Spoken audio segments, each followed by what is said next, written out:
So, hi Dan, how are you?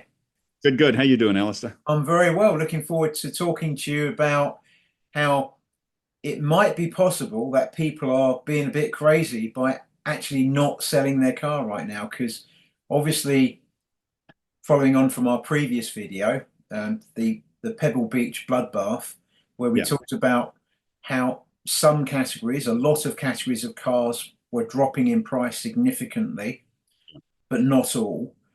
Following on from that video, obviously a lot of people are kind of sitting on their hands who maybe think they might want to sell their car. And this video is about the fact that that might be the wrong thing to do. And if people are trying to figure out, should I be selling my car or should I carry on just waiting? Will the market recover? Is obviously what a lot of people are thinking.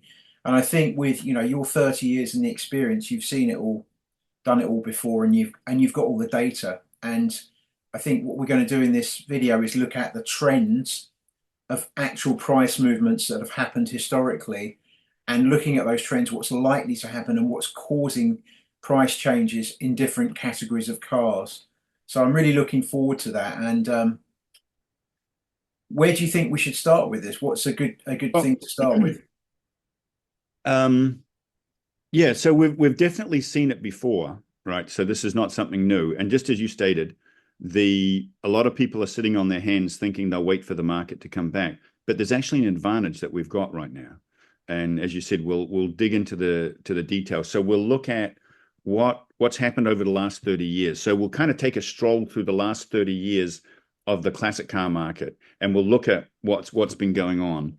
And then we'll look at what's happened recently, the dip in prices. And the dip in prices is uniform. So almost everything's gone down. So there are some people who are sitting on their hands who have vehicles that are not going to, when the rise comes, there are certain vehicles that are not going to come back. And so those people right now have an opportunity to kind of jump ship if they want to.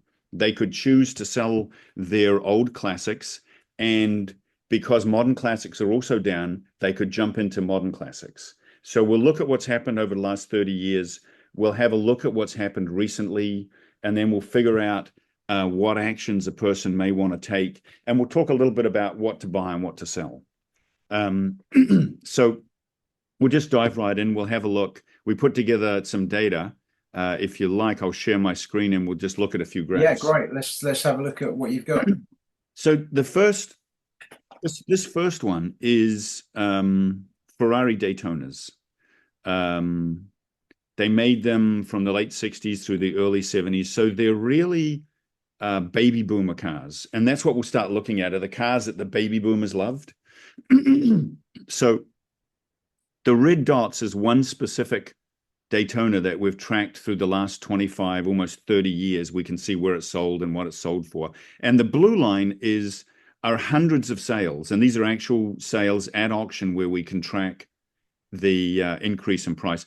So back in 1989, yeah, so when they started, the price was around 150. It's peaked out at around 800, and they're currently selling for about 700,000, 650, 700. So they've had, depending when you bought and when you sold, they've had probably a maximum of a 500% increase in price over the years. These gray lines are quantitative easing. So when this is from the US market. So when the Fed started pumping money in, they call this QE1. This wide band is QE2 and 3. So when they were pumping money in, and this is pandemic money when they were pumping money in. And you can see, right, 2008, prices dropped. They'd started pumping money into, and all of a sudden, it didn't take long before prices started to rise. When they started really pumping money in, prices went through the roof. Now, perhaps without QE, without quantitative easing, without the finances, it may have done a more steady kind of rise. My suspicion is would be about where we are. But it's just kind of interesting to see what the cash flow of the country does to the price of things like collectibles. Mhm. So Daytona's, let's look at the Daytona, the red dots. So this is the last red dot, $650,000 sale. It was back in what, July of actually 2023. So I thought it was 24, but it's 23. And it's a great looking car, right? Fabulous condition. Lovely car. Oh, these are fantastic. These are just, oh my God, they were the supercar of the period. And you can see, let me show you some of the ads from when it sold or when it was advertised previously. So that was 650. Here it is advertised back in 2015, September of 2015, asking 1.1 million. If we go back and have a look, you'll see at the time the sales were happening in the 800s. And so 1.1. So this is kind of he overpriced it. I suspect it didn't sell. Here it is. This is back in 2002, $139,000. Wow. Its value went from 139 right up to about 800 at the peak, and now it sold last year for 650. And the last one I won't pull up, but they were advertising it for 100 and something. And I guess that 650 in real terms is a slightly bigger drop because if you allow for inflation, Yeah, it's a little bit more than the drop's a bit more than you actually see. yeah, that's right. So this is a chart for an Aston Martin DB6. It's a contemporary of the Ferrari Daytona. So it was Aston Martin's product that they had out, and they were competing with Ferrari. Now, a little bit different here. You'll see the same rise, right? Here goes 2008, and it dipped. The Fed started pumping money in, assets increased, and up she goes, right? And it goes up. So it starts at a little bit like 40 grand and ends at just a little under 400. But here's the interesting thing. You'll see the leading age of baby boomers, right? So this is 50 years old. Mm. And you'll see the same thing at about 55. The leading edge of the baby boomers is about here, and they're 55 at this point. And the rise coincides with 55 to 70. And then it goes over the top and starts coming down. And I think what we find this a lot. We find that once our clients get into their 70s, then a lot of these swanky sports cars, they're low to the ground. They're a bit difficult to get in and out of. They want something a little bit more comfortable. Some people struggle to drive a stick shift, the clutch, especially on the old cars. The clutch can be heavy. And so you see the new collectors are interested in other cars, but as baby boomers age, we start to see a drop, right? And in Aston Martins, it's been quite precipitous. 400 grand here. And what are we talking? 10 years later, we are at 250, 270, 250-ish, something like that. I mean, So, if looking at Aston Martins, since they were being built, they've been on a continual uptrend until around 2015, and yeah, since 2015, it's a very significant downturn. Yeah, I yeah, mean, 250, the yeah, trend is down. 2015 was the peak of the market for all of the old baby boomer cars. The other thing to look at, right? So you've got the baby boomer at this point is 50 years old. When this car came out, the baby boomers, the leading edge of the baby boomers were about 20, 21, 22, right? So they're early 20s. These are the cars that they loved. If they were reading magazines, going to car shows, this is the kind of stuff that they wished they could afford to buy but couldn't. And so now, 30 years later, in 1996, so this is the 50-year mark, 30 years after these cars were built, we're beginning to see a rise in price.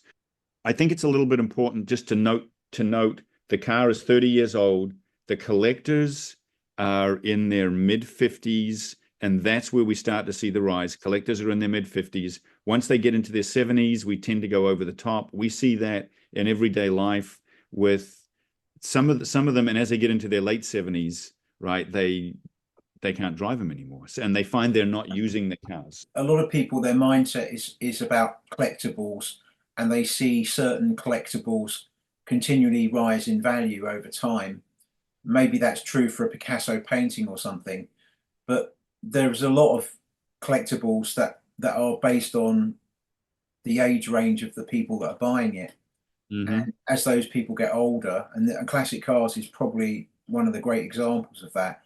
So a lot of people are kind of hanging on to their, in this case, Aston DB, thinking Six. that it's going Yeah. to go back up in price.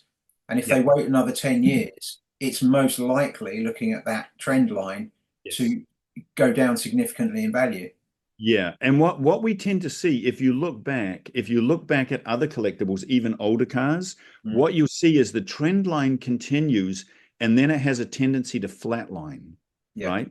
And then so what it does is it reaches a point where it tends to flatline, and it doesn't necessarily go up, it doesn't necessarily go down, but as inflation moves along and other collectibles and other cars go up in value, you'll see that this vehicle has been worth X amount for the last decade, and Yeah. it kind of sticks there. So we don't know where these will settle. Down here, we've got an actual great example of two actual cars going in the opposite direction. We've Yep. got an Aston DB6 versus a Ferrari F430. And obviously, one is a modern classic, and the other one Yep. is one of the baby boomer ones coming. So, can you just explain um, the prices of those cars, and obviously the potential if somebody was looking at getting off one Escalade and getting on the other? Yeah, absolutely. So you can see the red line is the Aston DB6, and it's kind of been seesawing its way down. I'm sounding like a little bit of a broken record, but I'll say it again. It's a real baby boomer car, and they're great cars, DB6s, have no doubt. If you still love your DB6 Aston Martin, you should keep it. The challenge is going to be that it is, as the baby boomer generation ages even more, it's most likely to continue going down in value. Best case scenario is it'll start to flatline. A 430 Scuderia and a DB6 are both in the kind of low to mid 200s is where they're selling right now. And it could be that that's the point at which the DB6 flatlines and they stick in the low 200s, or it could be that they drop into, 100 and something. Um, but based on previous trends, if we look at a modern classic, right, if we look at the upswing that previous classic cars have done over a long period, sort of 20, 25 years, classic sports cars that are, small production, well-known brands like a Ferrari, they've gone up fivefold, right? So we were looking in previous examples, we were looking at $50,000 cars that escalated up to $250,000. And so as you go across, you can see a fivefold increase is a pretty common thing that happened over about a 25-year span. So if we just looked at a 430 Scuderia, having that car double or triple over the period of the next 10 years wouldn't be unheard of. And if someone was looking for something that they were going to hold and enjoy while they were still running their business and living their life, and when I retire, it'll become a part of my retirement, getting out of a DB6 and then jumping ship into a modern classic like a 430 Scuderia is going to be an excellent thing because, as we stated before, you get off the down escalator and you get on the up escalator. Yeah, Um, and the person with, in this case, the Aston DB6 could be a whole range of different cars. In fact, in our other video, um, the Pebble Beach bloodbath video, yeah, 70% of cars which were like the Aston DB6, ones that massively came under the prices people were hoping for. yeah, yeah, And then there was this kind of about 30% of the modern classics which are going the other way. So what most people aren't doing is they're not saying, well, okay, if I sell my Aston DB6 now, and if we look at around 2024 on this particular example, for what I could get for it now, I could get a Ferrari F430. And if I then look 10 years ahead, I mean, we're purely looking at price here. yeah, You've got a projection of, and again, it's a projection, but it's a fair one, I think, based on behavior. So of say 375 yeah, versus if I just stayed in the other one, I'm down to sort of nearly 125. So you're talking yeah, about $250,000 yeah, if by not making a decision now to do something, yeah, in 10 years' time, it's cost me $250,000. Yeah. Let me just backtrack to what you said. Like in the Bloodbath video, Yeah, um, what we noticed is that the baby boomer classics, they sold predominantly under the estimate, right? So they estimated a car would sell for 300, it sold for 250. If you go through that video and you look at the charts, and we're happy to send out the data to anyone who wants it, the baby boomer stuff sold under the market. And when you look at the cars that exceeded their estimate, they are virtually all modern classics, right? The difference in cars that are selling well and cars that are selling poorly, you can just put them in two buckets, and it is a generational shift. And you're right. And when you look at this graph here, I'm being conservative. This is 225. This isn't a 3 to 5 fold increase. This is just a sort of a 50% increase, and then the Aston Martin continuing on the same trend that it's been doing. And you, as you stated, you find yourself in a $250,000 position, an improved $250,000 position. There's great reason for people to consider making the jump. And as you know, as I think we've mentioned, we're happy to help people with this. Either sell their old classics or find them high quality, low mileage, interesting modern classics that are going to appreciate. It's exciting to have, instead of being sitting on our hands and worrying about the stuff that we own that's going down, we've got a strategy to be able to jump ship and get into something that's going to improve in value. yeah. And I guess from a psychological point of view, it really is. People don't like taking a loss on stuff, Hmm. and it's realizing that because they think it will come back because there's been Yeah. dips. So if we look at the Aston Martins, they've dips up and down in value over the years.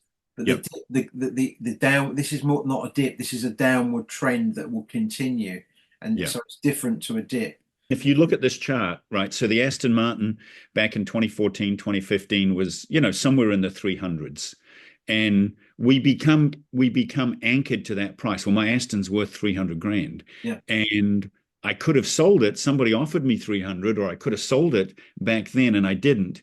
And so if I sell it now for 250, um, I'm going to take a loss. It's not an it's actual human loss. nature. You don't want to do it, but You don't want to, yeah. So we tend to get locked in, but the challenge is that um, getting back to 350 is not going to happen in an Aston Martin DB6. It's going to happen in some modern classic. So jumping ship. So the way to get back to where we want it to be is to find a different vehicle to do it.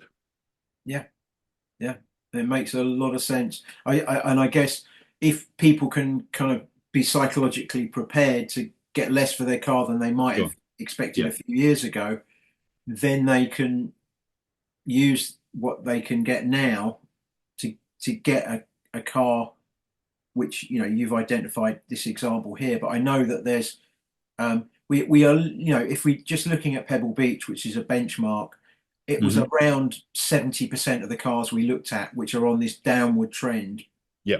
these baby boomers ones, and about 30% are going the other way. And I think that's where people will need to kind of work out. I guess some people are just they love their car so much they're prepared to just see it plummet in value and they don't care.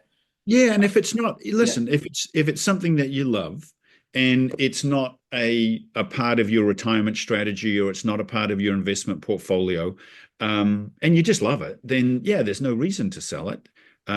We all have stuff like money's not, there's a bunch of things that people have where money is just not a moving thing. But if it is, if the money's important, then holding on to a depreciating asset that is sort of generational, right?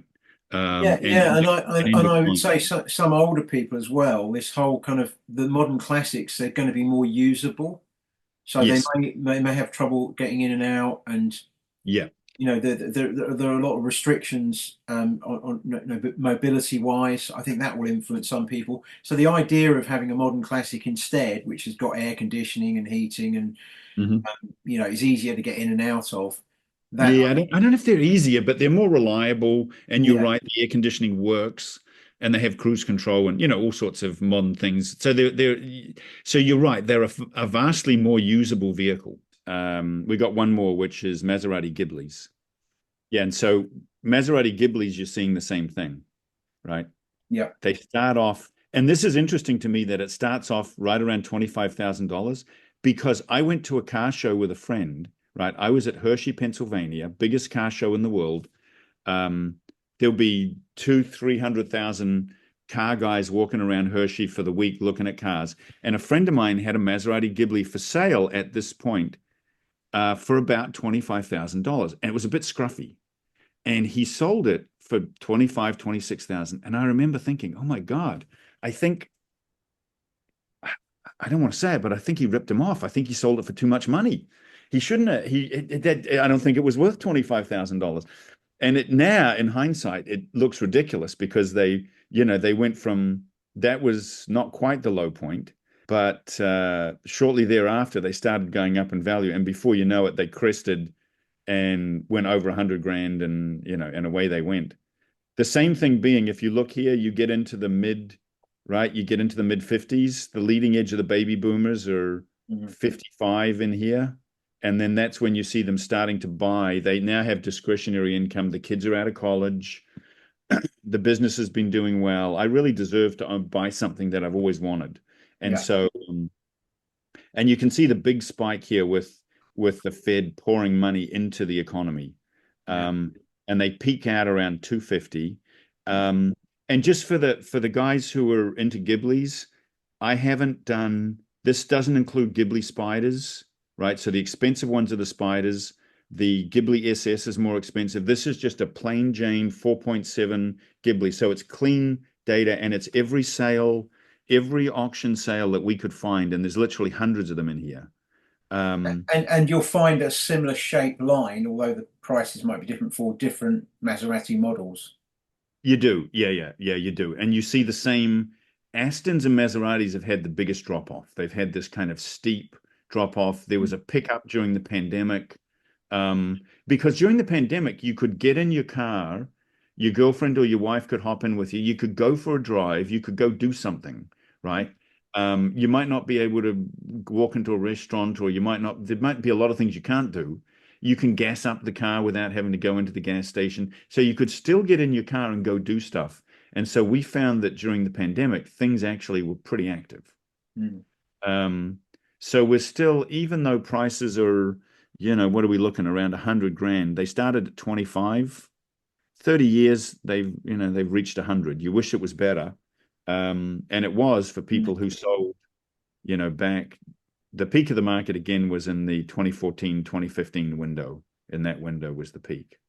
But if you actually look at it and what the price you could get in sort of 2009, Yeah. it's not in real terms, it's not, the current price is not much above that when you Yeah. look for inflation. So Oh, yeah. we are looking at a serious decline in value. And we had, during this period, we have clients who said, oh, this will never go down in value. This will never go down. It'll always be, because the only thing they've experienced is this. Yeah, yeah, Like, once you're at this point here, because you don't know what's about to happen, all they've experienced is this big rise. yeah, And not a lot of guys knew that it was going to go over the top. But there are customers of ours who said, oh, these will never go down in value. We're like, well, you might want to consider selling, on the way up. We were asking, have you thought about, stepping off getting off the escalator? And some people did. But a bunch of people, we love our cars, and it was actually, this was a really tough time. This 2016, 17, and 18 were pretty rugged times to be in the business. So this is the trend. If we went through and looked at, Mercedes collectibles, Maseratis, Ferraris, if we just kind of went through a complete broad array, you'll see this same trend: a peak, a trough, a bit of a peak through the pandemic, and then it's falling off again. Modern collectibles haven't done this. They haven't done quite the same loop-de-loop, roller coaster ride thing. Okay, let's look at the consideration. Should we actually be selling our old classic, even though it may be going down in value? Oh, that is a lovely looking car, isn't it? Oh, she's fabulous. Look at this. It's I gorgeous. mean, It's really gorgeous car. yeah, look, if you own something that you love, like if some guy's got a Daytona or a Ghibli, an Aston, whatever the heck it is, and it's in your garage and you love it and it's going down in value and it doesn't matter that much, to hell with it. Just keep the car, drive it, enjoy it, go to car shows, just have some fun. It's a fabulous thing. Yeah. But I guess some people, they can't use the car anymore. Yeah. They're thinking about the legacy side of it. Like if their children don't particularly, aren't big fans of that particular car, then, I guess for those people, it's more a case of, yeah, it might be worth selling. Yeah. Okay, let's look at the recent market dip for some modern classics, which could mean that it's a good time to trade in your baby boomer classic car for a more modern one. So this is a 575 575 Maranello Ferrari, right? Great looking, fabulous cars. And what you see, it's kind of subtle, but you can see it, right? There's not some huge dip right through. The market hasn't gone to hell. So this is from 2022, right? Up to today. This is today, and this is 2022. So there's not some huge drop, but what you're seeing through here, right? So here goes July of this year. What you see from July of this year, you don't see any, you see almost no cars coming up for sale. And the Mm, ones that do haven't sold, right? And mm, you don't see any in this quadrant that are selling well. They're not selling well. You definitely don't see anything up here. This is when we notice it. And a part of it's in hindsight. The end of summer last year, we noticed that these big sales weren't happening. There was nothing in this high quadrant, and it was starting to drop off, right? There's been some smaller sales, and then those smaller sales have dropped off. So what you see is you see an empty quadrant, and this is the most recent piece of the graph. It's empty through here. And as we jump, we jump to the next Ferrari, a 355, right? Right. Same again, summer last year. We noticed after summer, there's no big sales going on. We were struggling to sell where we used to. So here we are in the spring of this year. Sales are back, but they're not up where they were. And then what you see is this kind of decline through mm. here. So now we've got sales in this lower quadrant, and it's the same thing. So this whole area up here is vacant, and that's just an indication. And we can go through one after another, 360s, and what you see is this.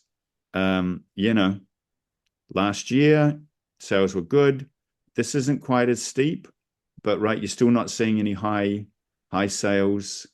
456, same again, right? Is just a drop off. Let's get into Lamborghinis. Whoops, hang on. Whoa. I got to get this out of the way. Here we are, Lamborghini Gallardo. Lamborghinis have been, a lot of the older Lamborghinis have been insulated from this. So, but the Gallardos have not. You can see the same thing. There's a vacancy in this high-end sales recently, this quadrant. You get into the Porsches, and you can see a little bit of it, right? Same again. Yeah. And you can just go through, we're going through the whole array. Yeah, So I mean, there's a downward trend in. there's a downward trend in kind of the whole thing. Toyota Supras, right? Toyota Supras came roaring along through the market. If you look at it, there's this increase here. It's kind of peaked, and now it's dropping off again, right? And now we've got sales that are back down where they were in 2021, right? And it seems to have happened in the run up as we speak. So as we make this video, we're in the third week in November in 2024, right? And so you've got the election. So what happened to us is that as we got closer to the election, people got more cautious because we weren't sure what was going to happen. Are we in the US? Are we going to be is there going to be riots in whatever the heck? I don't know what was going on, but people got cautious. Whoops. let's have a little look at Mercedes. Here goes Black Series Mercedes, which are great cars, very collectible. Yeah, probably not seeing as much in Black Series Mercedes, right? Recent sales have been down. Yeah, a little bit of softening. And these are more Black Series Mercedes. You can see there just hasn't been. And sometimes when you look at it in a graph, what you see is that there aren't actually any cars coming up for sale.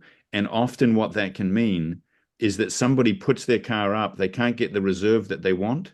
So it So doesn't sell. Yeah. well, they just refuse to put it up. Yeah. When they start to see the market is softening and prices are going down, you'll notice it becomes vacant and they say, you know what, I'll wait. Yeah. Yeah. So there's only one high value one that's sold for. Yeah, and it's and that's a very low, that's a 2,000 mile, look at that. That's a 2,000 mile car. Mm. And here goes a 6,000 mile car. You know, that's a good car and it's sold for, you know, probably Yes. 30, 40 grand less than it would have sold a If year it's ago. been sold a year ago, yeah. So it's Yeah, gone down in price. Yeah. yeah, yeah. Um, I think we've established that there is this downward trend yeah, for a lot of car classes. yeah, And I think a lot of people watching this video are going to be saying, well, what do I do? I'm sitting on now, there's going to be some people that have a car that they love and they say, I don't care if it falls in price, yeah, I don't care. I love driving it, whatever, which is fine. yeah, But there are going to be some people thinking, well, yeah, I can't get in the car anymore, or, you know, I can't, my kids aren't interested in that yeah. particular car, or so I probably do need to sell it. Maybe I'm watching this video and thinking, I don't want to watch it continue to fall in price. What can I do about it? And obviously they could just sell it and invest the money in something else, but there are other options in classic car because there are ones that are trending the other way, which Yeah. we'll talk about. What we've looked at, there's two basic groups of cars. So we looked at baby boomer cars. You can look at the age of the baby boomers, and they are, as they age, there's just fewer and fewer of them who are buyers. So there's more sellers and fewer buyers, and prices are going to continue to soften. And so the problem with waiting is, even though the market's soft, for people who have those baby boomer era cars, the problem with waiting is that the market is only likely to get softer. So, in a nutshell, as we approach the end of 2024 and we're entering the early part of 2025, it would appear that's the optimum time to actually make a decision as to whether we're actually going to sell our old classic or just, if we love it, keep it for however long, or to trade it in, sell it in, or trade it in for a modern classic. The guys have got a lot of cars. They might want to keep one or two of their favorite baby boomer cars, but they might want to sell a bunch. And moving that money into modern classics of whatever type, it makes a lot of sense. Because when we looked at them, you notice when we looked at them in the early 90s, kind of the mid 90s, as prices were starting to go up, those vehicles were 30 years old. And so that's one of the things to be looking at. These modern classics are around 30 years old. So stuff that was in the 90s, that's in the early, getting into the mid 90s, those cars are about 30 years old. And we can see them, they're starting to trend. Now they've softened, right? There's a little bit of a dip at the moment. And so buying in a dip is, whether you're buying stocks or real estate or cars, is a good thing. Because that's when, because the market's going to turn around on the modern classics. Yeah, because I think what obviously some people are worried about is if they sell their one that's on a downtrend. I think that the psychology is getting your head around the fact you're going to have to sell it for less than you thought it might have been worth, because what you thought it might have been worth might have been the case a few years ago, but it isn't any longer. However, if you bite the bullet, so to speak, for whatever amount of money you get for that, buy into the classic cars that are on the up escalator, then in 2, 3, 4, 5 years' time, that could turn out to be a very wise choice. The fundamental question is, if you have an older classic car What is your ownership strategy and why?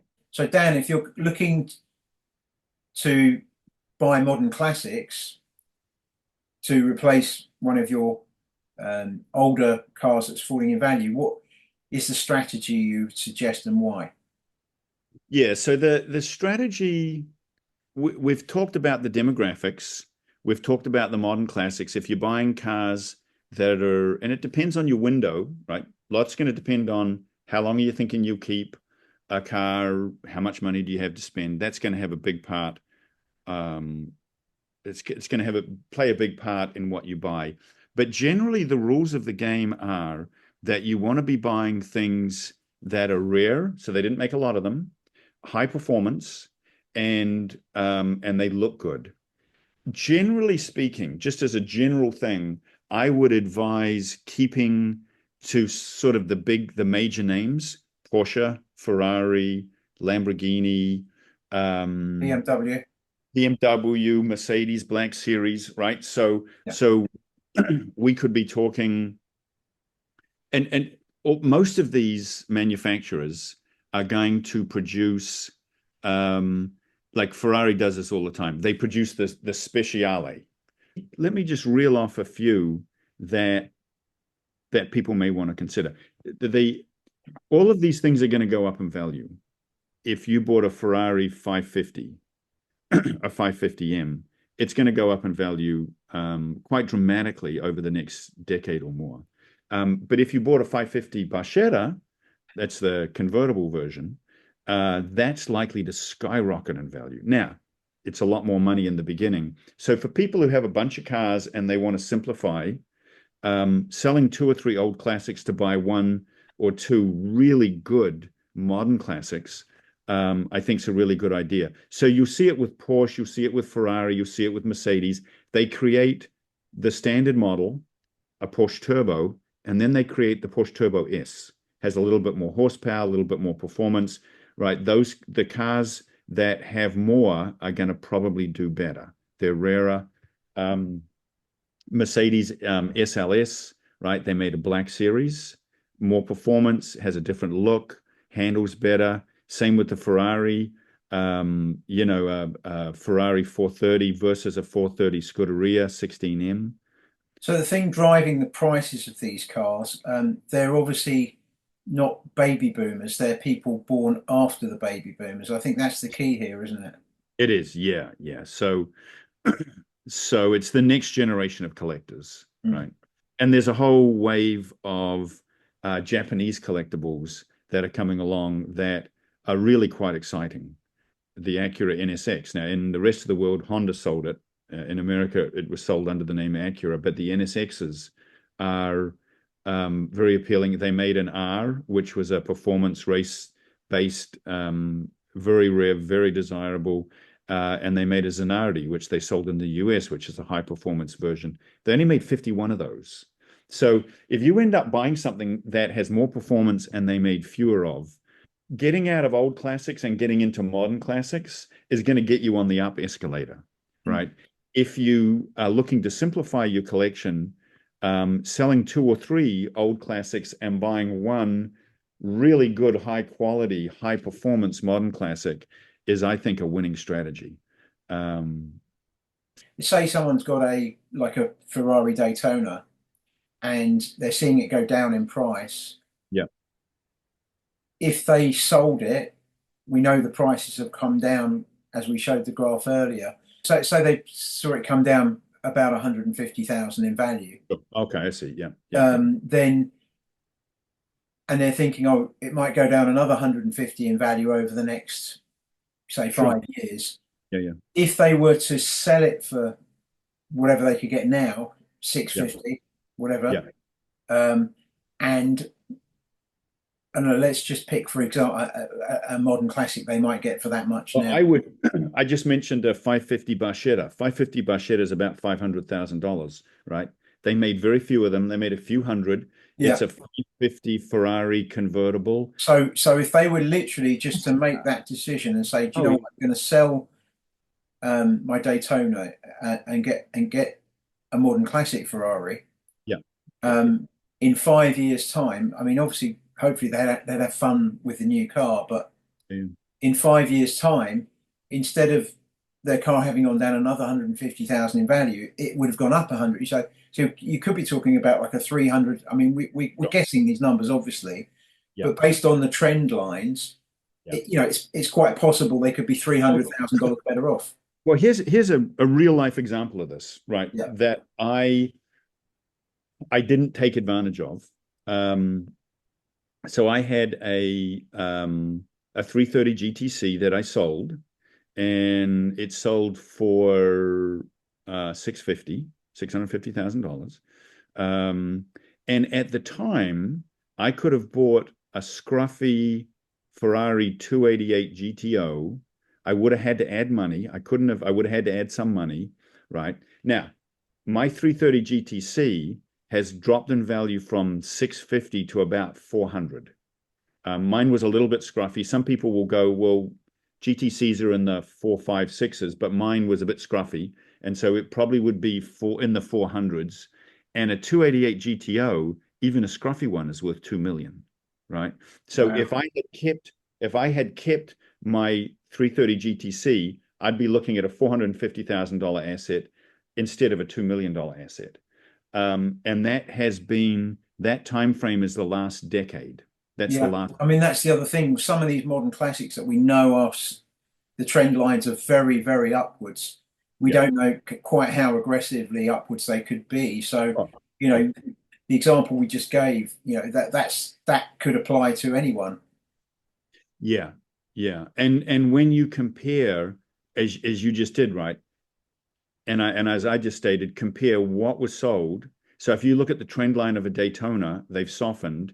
But if you took a 550 Barchetta, and where they're likely to go is they've kind of done this thing where they're right about kind of even, and they're going to cross, and the Barchetta is going to go up. The Daytona will hit a plateau, and it might be that it flattens out. I don't know where it's going to flatten out. It We might just flatten don't. We're not sure when it's going to flatten out, are we? And because obviously you're relying on people who are not baby boomers, Yeah. wanting to buy those cars, and we know that there's going to be less of those people. So it is, Yes. it's And for some of the baby boomers who still want to be involved in cars, modern classics are a lot easier to drive. A lot of these old. exactly, yeah. I think that's another really important factor. And the example we've just given, yeah, people might not only have a lot of fun with a more modern Ferrari, yeah, they might find it easier to drive. So They do, yeah. And you get into this thing where, it's got air conditioning, it's got electric windows, yeah, often has cruise control. If I'm going on a rally or a tour, it's you arrive instead of on a summer arriving at the end of the day hot and sweaty in your old classic versus air conditioned and comfortable. yeah, Um, and I love old classics. I'm not talking them down. I love old classics. But for some people who and this is really the thing for people who are sitting on their hands thinking they'll wait till the market comes back. mm, If you got modern classics, that can make sense. But if you have baby boomer era cars, sitting on your hands and waiting isn't likely to help. The not market for those is not going to come back anywhere near not going to like it. help. The way I'm looking at it, you've literally got to say, I'm quite happy for my car to continue going down in value because I love my car so much. Yeah. I don't care because I think it's unrealistic to expect the price of that car to come back. I mean, Mhm. these older cars that are trending downwards. There's no reason to expect that trend line to reverse. Yeah. Yeah. It's It's not going to. It's just not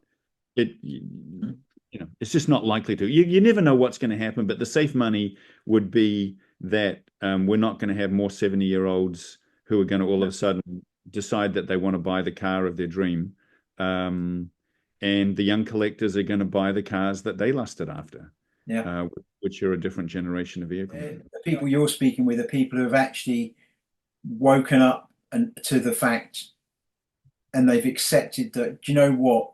The car I've got is trending downwards. That now I think that's a minority of people out there because most people are still deluded. It's probably not the right word, but there's some kind of delusion that their car is going to go up when it's seriously Yeah. trending down. And so people might contact you who one have accepted that they've accepted they're going to get a lower price for it than they might have been expecting subconsciously because Yeah. of that downline, but they know that if they get an okay amount of money for it, they can put that into a modern classic, which is going to rise in value. And so, I guess they're the kind of people you're having conversations with.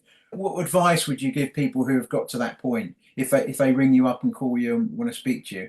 So it's a lot of letting go. We've got to let go.